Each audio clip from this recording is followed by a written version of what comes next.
We'll give it a couple of seconds. And why don't we start with, could you please describe the SAGE BioNetworks Informed Consent Protocol briefly? Sure. So what we've done is created what we call the Portable Legal Consent Protocol. Portable legal consent is based on the idea that since systematic clinical trials are the way that we test medicines, they're the way that we determine whether something is better or worse than the existing standard of care.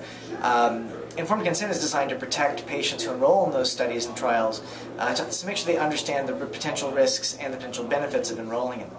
But the way that we design those informed consent protocols makes it very difficult to use that data again later, to recombine that data with data from other trials, and to make unexpected discoveries and derive new insights.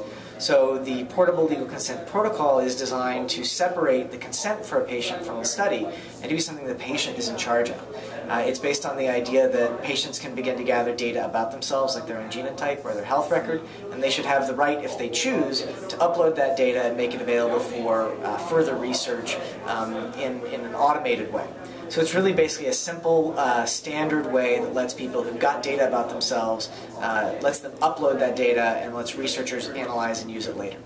And how does the relationship with the Women's Love Army factor into this? So the Susan Love Army of Women is a disease advocacy organization that has more than 350,000 people who've signed up who want to donate samples or donate data about themselves in order to help advance our understanding and treatment of breast cancer.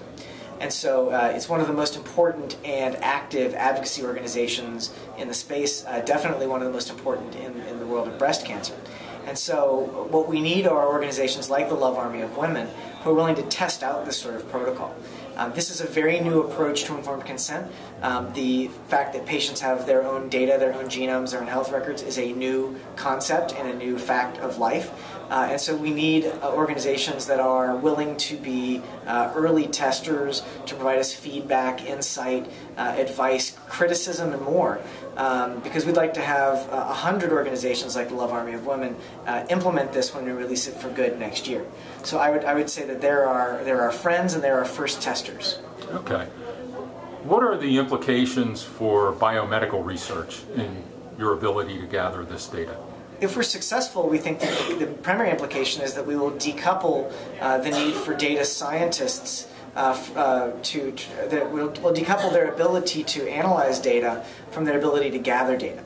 Right now, if you want to do big data in genomic or medical sciences, you've got to spend a lot of time writing complicated study protocols, recruiting thousands of people, and then gathering their data in a cumbersome process. Then you can analyze it. Then you can use the cloud and Amazon and all these wonderful data-driven systems that we've got to actually ask questions of the data. We'd like that to be decoupled so that if you're a data scientist, you can just go pull data from tens of thousands of people that's already on the web and start hacking today. We think that's what accelerates the scientific process. Pretty much everything else requires the emergence of a miracle. But if you have 1 million people's data on the web that can be downloaded and used today by a data scientist, then the odds of one data scientist coming up with a beautiful discovery go through the roof compared to where we are today.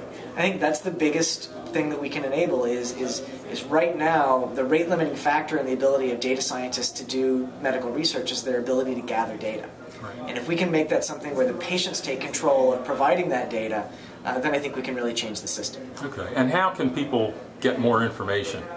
We launched a website called weconsent.us today. There's a frequently asked questions file. You can sign up to be an alpha tester, and you can sign up for the mailing list or just follow the RSS feed of the website for more information. Okay, great. Thank you.